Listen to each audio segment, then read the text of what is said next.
गणेश जी विसर्जन हुए, गणेश जी को जल में विसर्जन किया, तो आपके मन में एक प्रश्न तो खड़ा होगा, आया तो होगा कि गणेश जी के 10 दिन तक बिठाओ, नित्य पूजन करो, ने पाठ करो, ने अर्चना करो, ने 10वें दिन इनके विसर्जन कर दो, और वो भी पानी में कर दो,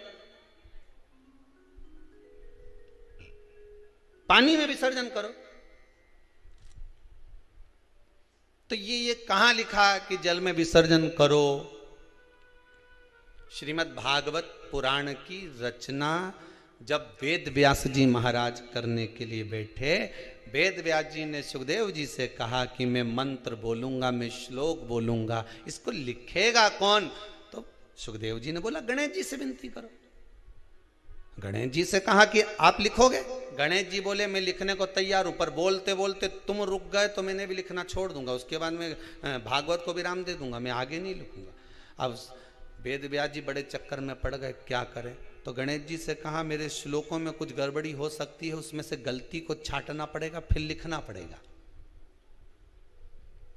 कितना सुंदर संबोधन श्री वेद व्यास जी ने कहा कि मैं जो श्लोक बोलूंगा आपको लिखने के लिए है, उसमें मैं कुछ गलती करूंगा, उस गलती को छांटना है, तब श्लोक लिखना है। क्यों कहा वेद व्यास जी ने ये बात? गणेश जी भगवान है, वेद व्यास जी कहते हैं मैं तो संसारिक मनुष्य हूं ना, गलती तो कर सकता हूं। गलती कौन करता है?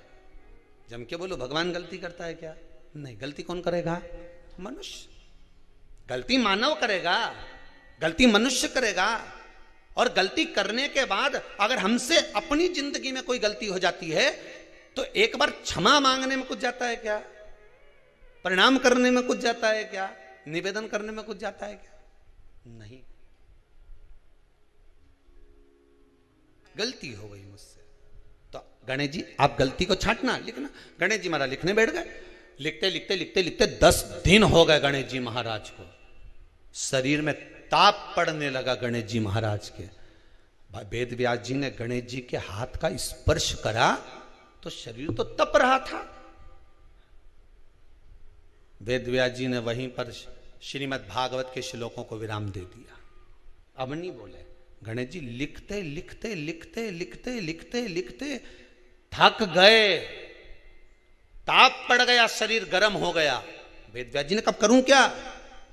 10 दिन से लिख रहे हैं और शरीर पर ताप पड़ रहा है, करा क्या जाए? उन्होंने गणेश जी का हाथ पकड़ा, उठाया और कहा चलो प्रभु हमारे साथ में। वेद व्यास जी गणेश जी को ले गए और ले जाकर शीतल जल में श्री गणेश जी महाराज को बिठा दिया। गणेश जी को पानी के अंदर उनको विराजमान कर दिया कि अब आप ताप को थोड़ा ठंडा कर लीजिए। शीतल जल में बिठाया। उस दिन से नियम हो गया कि 10 दिन गणेश जी बैठते हैं और फिर उनका विसर्जन होता है पानी के अंदर, जल के अंदर, शरीर का ताप मिट जाए। तो गणेश जी ने वचन दिया है वेद व्यास जी महाराज को, आपने मेरे ताप को मिटाने के लिए मुझे जल में बिठाया है।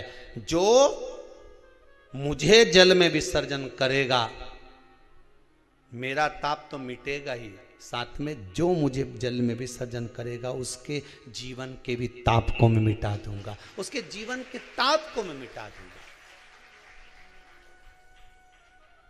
ताप मिटा दिया।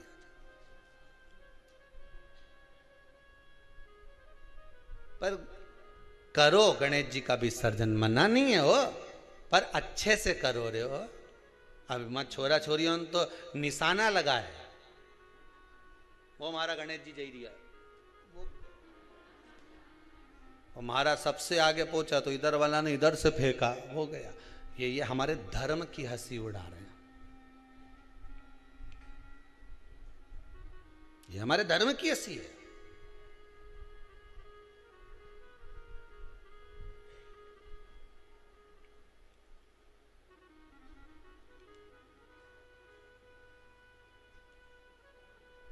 धर्म को बचाने का प्रयास एक हिंदू ही कर सकता।